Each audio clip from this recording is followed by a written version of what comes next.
Radio Publique Africaine.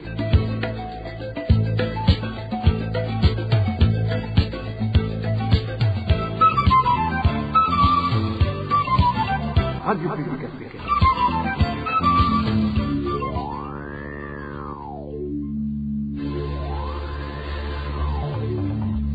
C'est le moment de suivre le journal parlé en français. À la présentation, Josiane Mouzanez. Au sommaire de cette édition, l'intolérance politique fait parler d'elle en province Bururi. En ligne de mire, le parti Sawanyafrodebo pour qui les membres sont violentés, en plus des insignes de ce parti, en l'occurrence le drapeau, qui a été mis en lambeaux.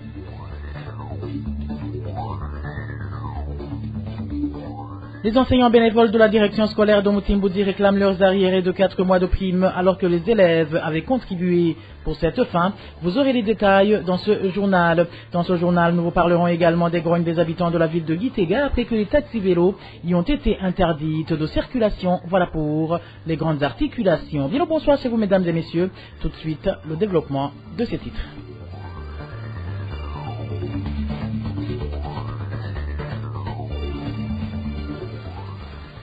Bonsoir. Justice pour commencer. Laissez libre l'ancien officier du service national des renseignements, Gérard Ndaïsenga, cité dans plusieurs cas d'assassinat, dont celui d'un militant du CNL du nom d'Augustin Matata, démontre à suffisance la non-indépendance de la justice burundaise. Réaction de Maître Janvier Bigilimana. Cet homme de droit trouve que ce comportement de ne pas engager des poursuites judiciaires à l'endroit des présumés auteurs de différentes violations des droits de l'homme est aussi un signe de manque de bonne gouvernance dans le pays. Suivez plutôt Maître Janvier Bigilimana.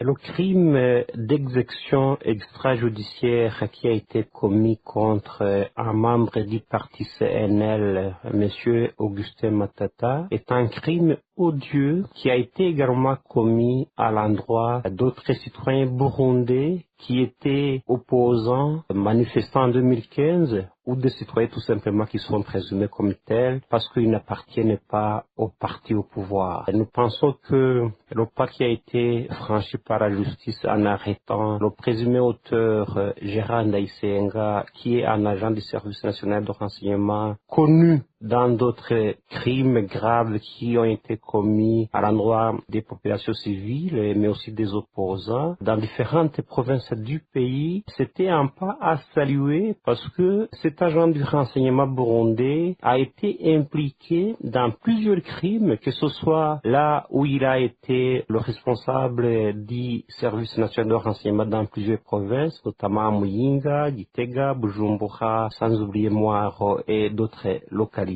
Ce comportement du pouvoir judiciaire, mais aussi des autorités burundaises, démontre encore une fois qu'ils n'ont pas la volonté d'engager des poursuites sérieuses contre les auteurs des crimes graves, et cela est un manquement grave au niveau de la gouvernance politique du pays.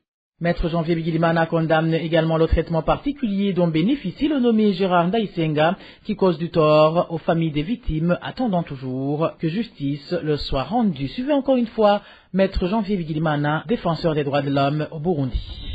Le traitement différencié qu'il bénéficie aujourd'hui en qualité de prisonnier est un traitement qui cause beaucoup de tort aux différentes familles qui attendent justice et vérité sur le crime qui a été commis par cet agent du service national de renseignement. Nous rappelons que ce service national de renseignement dépend directement de la présidence de la République. Il est de la responsabilité du président de la République et de ses services de tout faire pour que justice soit faite aux différentes familles qui ont été endeuillées par cet agent du service national de renseignement, parce que ces familles de M. Augustin Matata attendaient que justice soit faite et qu'il ne soit pas mis en liberté avant d'être jugé. Nous demandons donc que non seulement M. Gérard Ndaïsenga soit traité comme les autres prisonniers, nous confirmons qu'il a le droit de se faire soigner, mais en aucun cas il ne devrait pas être mise en liberté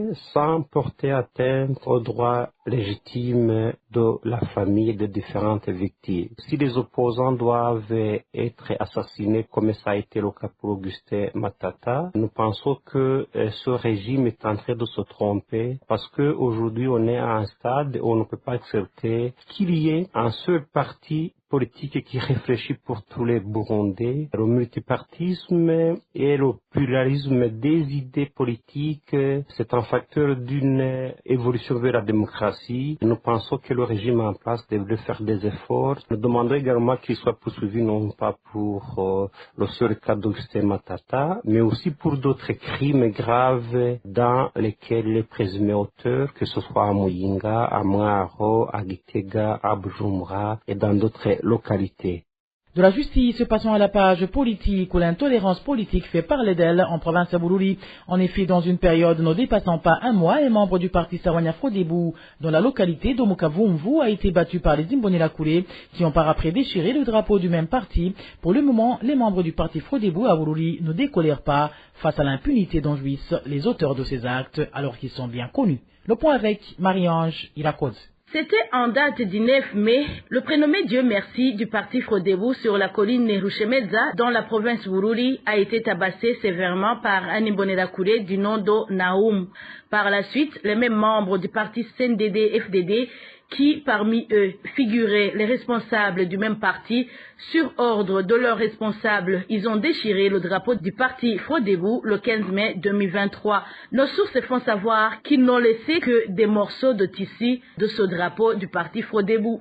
Ce qui n'a pas plu du tout les membres du parti Frodebu au point qu'ils ont adressé une correspondance aux autorités locales en province Bururi pour dénoncer ce comportement inhumain qui affiche les Imbonerakure, le plus souvent d'ailleurs sans être inquiétés.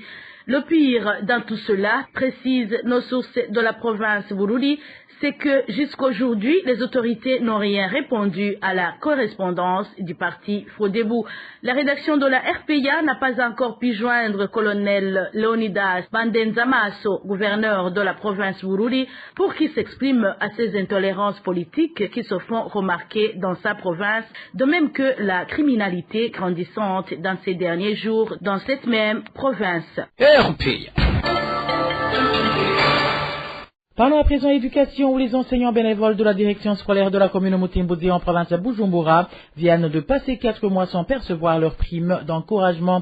Pourtant, selon ces enseignants, au premier trimestre, tous les élèves avaient été sommés de contribuer pour cet effet et pour pouvoir payer ces arriérés, la direction scolaire fait encore une fois recours aux contributions des élèves. Le point avec Emmanuel Nyongeku.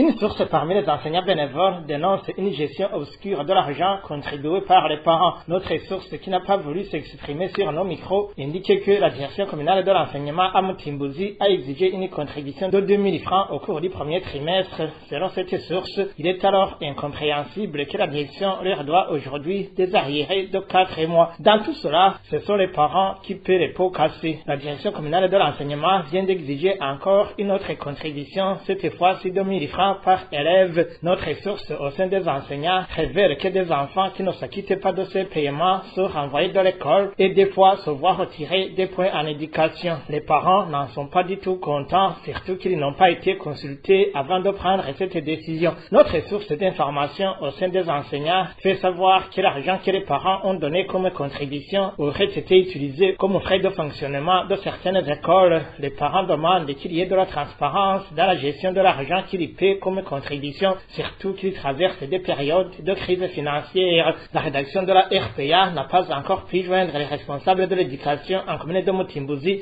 pour de plus amples éclaircissements. Il est à signaler que cette pratique d'exiger des contributions aux parents est devenue monnaie courante dans le pays. Certains acteurs dans ce secteur éducatif proposent que les communes fixent dans leurs prévisions budgétaires les frais alloués au paiement des enseignants bénévoles. Emmanuel Nyongeko, en page société, la corruption s'enracine de plus en plus au sein des policiers chargés de la circulation routière en province à Rumongue. Chaque moto ou véhicule de transport en commun donne un montant variant entre 2 et 5 000 francs burundais pour pouvoir embarquer les passagers au-delà de l'effectif permis par la loi. Plus de détails avec Onésime Dushimagit. Les habitants de la province de Rumongue qui se déplacent à bord de véhicules ou mototaxis se plaignent contre les policiers chargés de la circulation routière qui exigent 2 points de vue aux conducteurs et leur donnent le droit d'embarquer plus de passagers, dépassant le nombre exigé par la loi. Notre source dans cette province fait savoir qu'une moto peut transporter 3 ou 5 personnes, moyennant une somme de 2000 francs de corruption que le conducteur donne aux policiers pour qu'ils ne soient pas arrêtés. pour un véhicule de transport en commun. Le chauffeur leur donne 5 000 pour pouvoir embarquer plus de passagers que ceux prévus par la loi. Ces policiers corrompus sont sur tous les axes sortant et entrant dans la ville de Rumonge, témoigne ce citoyen de la localité. Une moto peut transporter jusqu'à 4 personnes, moyennant 2000 francs de contribution. Les axes où sont positionnés ces policiers sont les routes Rumonge-Nyanzarak, Rumonge-Gatete, Rumonge-Buruhukiro, Rumonge-Kigwena, ainsi que Rumonge-Karonda. Partout, ça se passe de cette façon. Et s'agissant des véhicules, les chauffeurs donnent 5000 francs.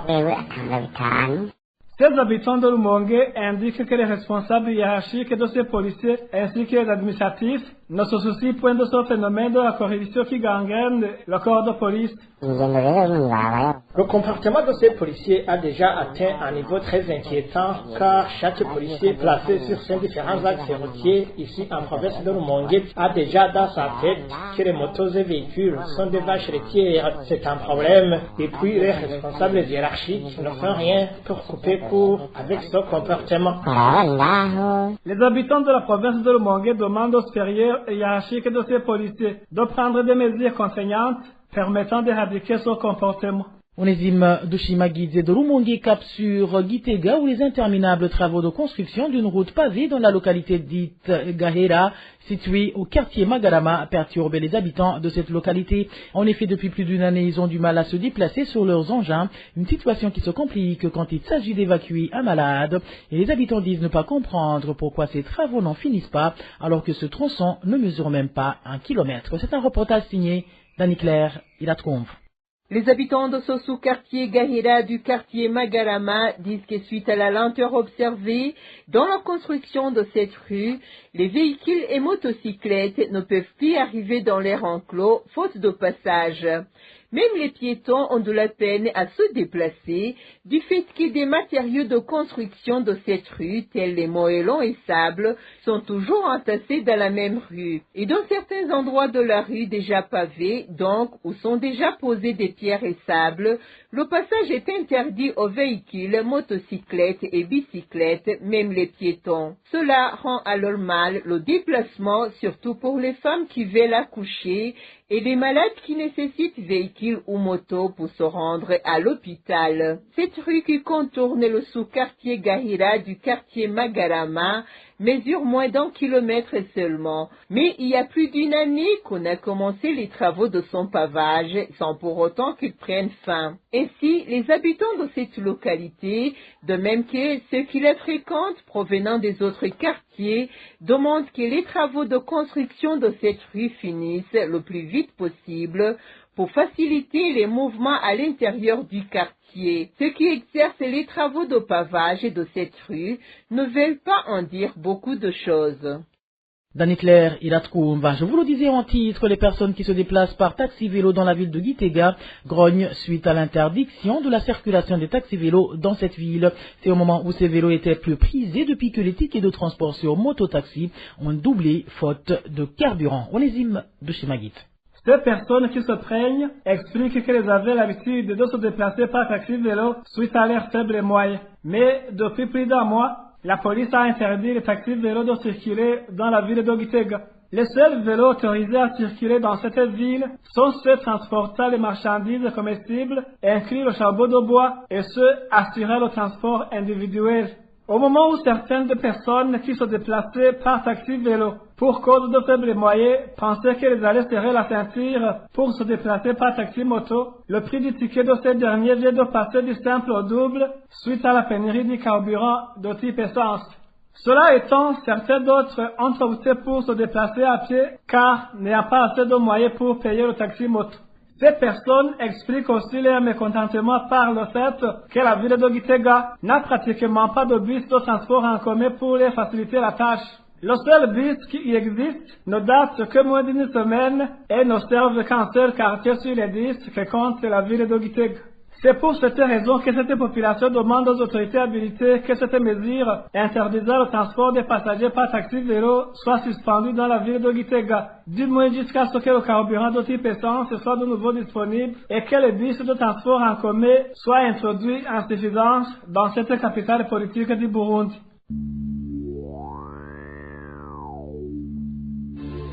Et voilà, amis fidèles de la RPA, c'est par ici que prend fin le journal en français de ce dimanche 21 mai 2023. Merci pour votre aimable écoute. Merci également aux équipes rédactionnelles et techniques pour leur franche et parfaite collaboration. À la présentation de ce journal, vous étiez avec Josiane Mozaneza. Bon début de semaine à toutes et à tous. Au revoir.